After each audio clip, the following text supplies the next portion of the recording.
Hello guys, welcome back to my YouTube channel Psycho Gaming. How are you today guys? I hope you always fine.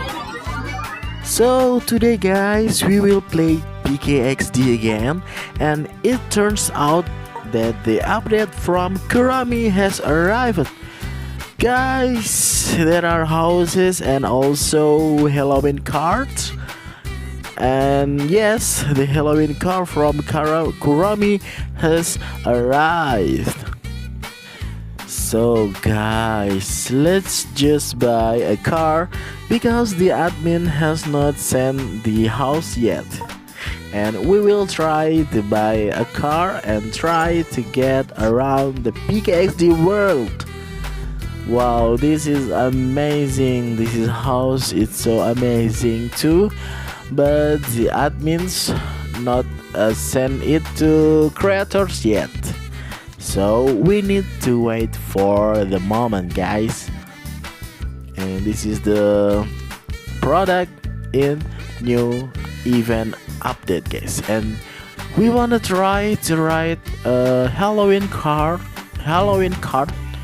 and voila, this is so much fun. Oh my god, this is so much fun. And this card have a new sounds.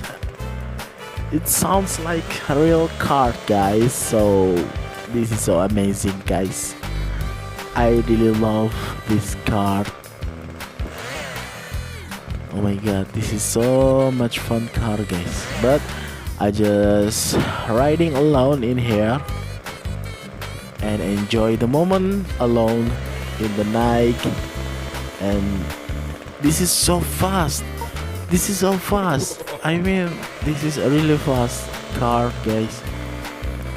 Wow, this is amazing and cool design guys. Yeah, wow, this is amazing guys. I really love it, this car. Ooh, this is so amazing. Okay guys, I think this update is so much fun, but I need a little more time to review Kurami house, and I will show you once again Kurami house. And maybe that's the end of this video for now. Don't forget to like, comment and subscribe, and see you on the next video guys. Next time I will review Kurami's house for you. Just wait and subscribe, okay?